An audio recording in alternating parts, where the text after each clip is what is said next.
Asfalt qilish uchun necha milliard pul kerak? Qurban tagida yumshamasa shuncha qo'yapman hozir. Hurmatli prezidentimizga katta rahmat. Mana shunday qum tashlayapmanmi? Hali ona topib ko'ryapsanmi? Shunday bo'lmasin deb qilyapman.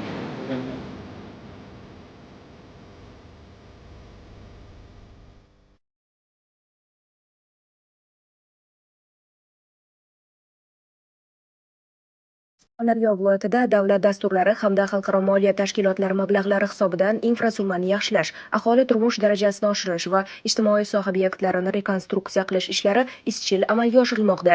Viloyat hokimi Ulug'bek Qosimov Jarqo'rg'on, Angor va Termiz tumanlarida amalga oshirilayotgan loyihalar hamda belgilangan vazifalar ijrosi bilan tanishdi. Jumladan, Jarqo'rg'on tumani Yangi Turmush mahallasida avvalgi tashriflarda berilgan topshiriqlar asosida 3,5 kilometr yo'l asfaltlandi. Shuningdek, ichki ariqlar betonlashtirilib, tuproq ko'chalar toshlandi va boshqa zarur ishlar bajarildi. Mahallada kompleks obodonlashtirish ishlari olib borilib, aholining tomorqadan samarali foydalanishini ta'minlash bo'yicha ishlar davom etmoqda. Viloyat rahbari amalga oshirilgan ishlar bilan tanishib, aholi bilan muloqot qildi. Suhbat davomida nuroniylar va faollar aholi turmush darajasini oshirishga qaratilgan e'tibor uchun prezidentga o'z minnatdorliklarini bildirishdi.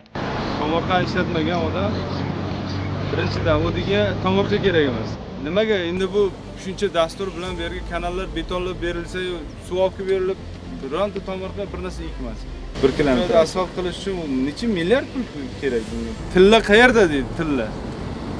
Dollar qayerda? Mana yerda ko'rsataman. To'g'rimi?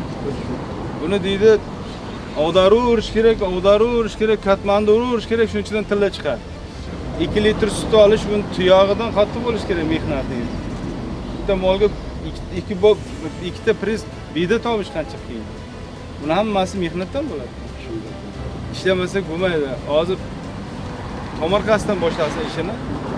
Shundan odamlar 10 sotik yerdan 100 millionlab pul ishlayapti.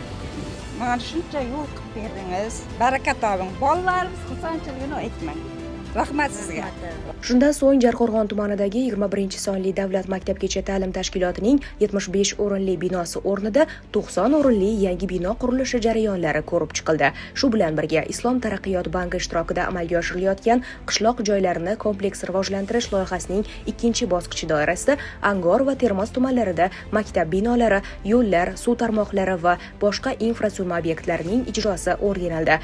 Viloyat rahbari ayrim loyihalarda sifatsiz qurilish materiallaridan foydalanilgani hamda ishlar belgilangan me'yor talablariga to'liq javob bermayotganini tanqid qildi. Xususan, yo'l ta'mirida asosiy qatlamning yetarlicha mustahkam emasligi, ijtimoiy obyektlar qurilishida esa materiallar sifati pastligi qayd etildi. Turban tagida yumshamasa shuncha qo'yapman. Hozir ustidan qattiq presslaganiga qachon bo'lib qoladi turban? Hurmatli prezidentimizga katta rahmat. Yaxshi. Ishlar juda xursandmiz. Jonlarimiz uzoq bo'lsin. Hali ona topib ko'ryapsanmi? Yo'q, u tomoni уже ulangandan keyin tekislanadi-da. Shunday bo'lmasin deb qilyapti. To'g'ri aytyapsiz. Hozir buni kum kelyapti. Bu necha kilometr kum tashagan. Shunday qilganki, ertaga cho'kmasligi uchun sloy ko'masin deb aytgan. Mana shunday kum tashlayapti hammasi. Shunday ko'mgandan keyin ertaga asfalt keladi, butun asfalt qilib ketadi. 2 haftadan keyin mana tashib ketadi. Mana qaraman stolba, birov ustiga o'nib ketsa misol uchun. Shuni masalan bu hozir berkib biza ko'rmasak bu qilmay ketadi dedi menda stolbam yo'q dedi. Mana shuncha musor.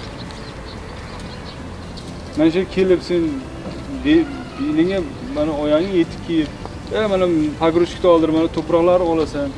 Yelaysan-da mana shu qo'shib tiqib yuborasan, mana shular qolmasin deyishing kerak. Tosh, shimini shu turishda qo'yib yuboradi. Yo'q.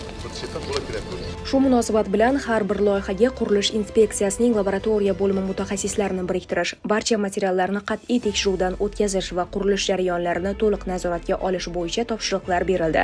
Shuningdek, loyihalar ijrosiga mas'ul shaxslar faoliyatini qayta ko'rib chiqish va huquqiy baho berish bo'yicha ko'rsatmalar berildi.